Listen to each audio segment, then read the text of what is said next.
أعوذ بالله من الشيطان الرجيم بسم الله الرحمن الرحيم جعل الله الكعبة البيت الحرام قياما للناس والشهر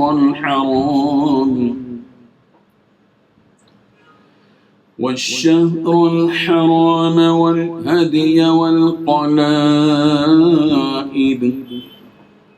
ذلك لتعلموا أن الله يعلم ما في السماوات وما في الأرض وأن الله بكل شيء عليم اعلموا أن الله شديد العقاب وأن الله غفور رحيم ما على الرسول إلا البلاغ والله يعلم ما تبدون وما تكتمون صدق اللہ العظیم۔ حاضرین و ناظرین، یہ درس نمبر 502 ہے۔ سورہ مائدہ کی 3 آیتوں کی تلاوت کی گئی، 97، 98 اور 99، 97، 98، 99۔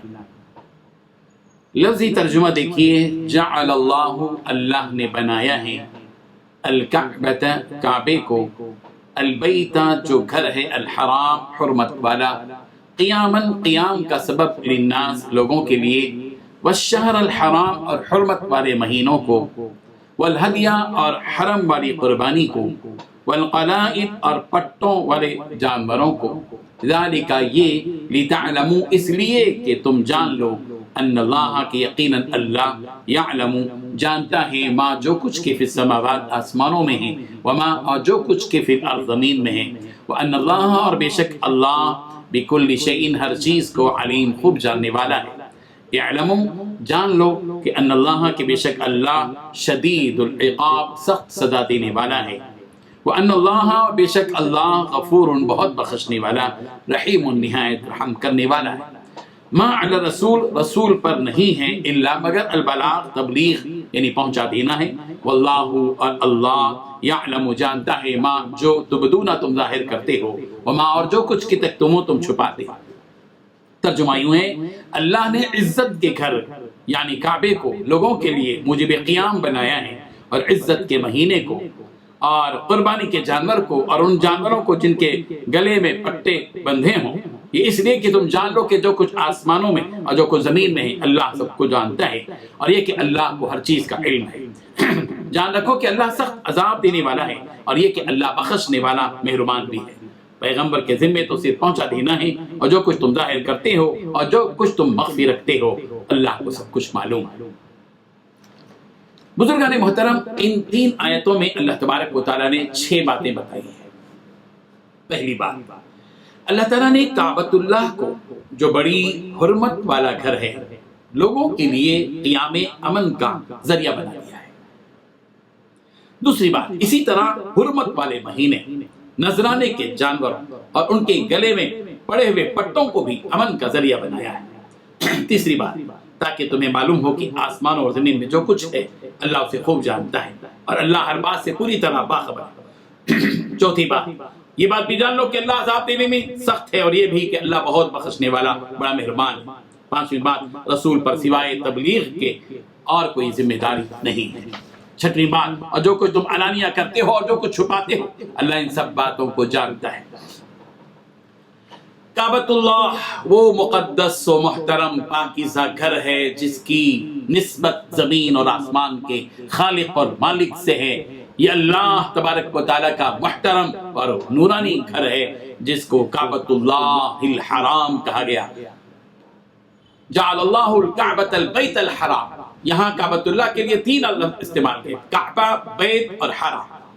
عربی زبان میں کعبے کے معنی ہیں اوپر کو اٹھا ہوا چوکور گھر. پہلے چونکہ کعبہ دور سے اٹھا ہوا معلوم ہوتا تھا، اگرچہ کہ کعبہ شریف کی جگہ نشیبی علاقے میں تھی، اور پہلے کعبۃ اللہ کے اطراف مسجد حرام بنی ہوئی نہیں تھی، اس لیے یہ چوکور کعبہ دور سے اٹھا ہوا اور زمین سے ابھرا ہوا نظر آتا تھا. اسی بلندی کی وجہ سے اس کو کعبہ کہا گیا ہے. اور البیت الحرام محترم گھر، عربی زبان میں بیت کہتے ہیں گھر کو، اور حرام کہتے ہیں حرمت والے کو، محترم. تو کعبۃ اللہ الحرام دنیا کا وہ مقدس و محترم اللہ کا گھر ہے جو اپنے اندر بلندی لیے ہوئے ہے. یہ اپنی ساخت میں بھی بلند ہے اور اپنے مرتبے اور مقام میں بھی بلند ہے. یہ وہ گھر ہے جس کی جانب ہر طرف سے لوگ جمع ہوتے ہیں، گویا یہ جمع ہونے کی جگہ بھی ہے اور امن کا گہوارہ بھی. سورہ بقرہ میں اللہ تبارک و تعالیٰ نے فرمایا وَإِذْ جَعَلْنَا الْبَيْتَ مَثَابَةً لِلنَّاسِ وَأَمْنًا. اس وقت کو یاد کرو جبکہ ہم نے کعبۃ اللہ کو لوگوں کے جمع ہونے کی جگہ اور امن کی جگہ بنایا. اللہ تعالیٰ نے اس گھر کو امن کا گہوارہ بنا دیا، جو بھی یہاں داخل ہوتا ہے امن کی آغوش میں آ جاتا ہے. وَمَنْ دَخَلَهُ كَانَ آمِنًا. جو کوئی اس میں داخل ہو گیا وہ امن میں آ گیا. سورہ عنکبوت میں اللہ تعالیٰ نے فرمایا اَوَلَمْ يَرَوْا أَنَّا جَعَلْنَا حَرَمًا آمِنًا وَيَتَخَطَّفُ النَّاسُ مِنْ حَوْلِهِمْ. کیا انہیں معلوم نہیں کہ ہم نے حرم کو امن کی جگہ بنا دیا ہے اور ان کے گرد و پیش لوگوں کو اچک لیا جاتا ہے، مگر امن میں رہنے والے مکے کے لوگ کعبے کے لوگ بالکل محفوظ رہتے ہیں. اس دور میں عرب کا ہر علاقہ ظلم و ستم، چوری و ڈکیتی، بدامنی و بدحالی کا شکار تھا. اللہ تعالیٰ نے حرم مبارک کو ان تمام چیزوں سے پاک قرار دیا گیا. سورہ قصص کی میں اللہ تبارک و تعالیٰ نے اسی حرم مقدس کے بارے میں یوں فرمایا اولم نمکن لهم حرما آمینا یجبا الیہ ثمرۃ کل شیء رزقا من لدنا ولکن اکثرهم لا یعلمون. کیا ہم نے ان کو امن و امان والے گھر میں جگہ نہیں دی جہاں ہر قسم کے پھل کھینچے چلے آتے ہیں جو ہمارے پاس سے بطور رزق ان کو ملتے ہیں، لیکن ان میں بہت سے لوگ نہیں جانتے. کعبۃ اللہ زمانے جاہلیت میں بھی محترم تھا اور امن کا گہوارہ تھا. تفسیر در منصور میں ہے کہ زمانے جاہلیت میں کوئی شخص جرم کر کے حرم میں پناہ لیتا تھا تو اسے قتل نہیں کیا جاتا تھا. اللہ تعالیٰ نے کعبۃ اللہ کو لوگوں کی قائم رہنے کا بھی ذریعہ بنایا ہے. بہت سے لوگوں کی معیشت کا بھی یہ ذریعہ ہے. دنیا بھر سے لوگ یہاں آتے ہیں اور حج اور عمرہ ادا کرتے ہیں. ان لاکھوں لوگوں کے آنے کی وجہ سے مکے والوں کی معیشت بنی رہتی ہے. گویا مکے والوں کے لیے کعبۃ اللہ قیام کا ذریعہ ہے اور بقا کا سبب ہے. صرف اتنا ہی نہیں بلکہ یہ دنیا جہاں کے لوگوں کے لیے نفع کا باعث ہے.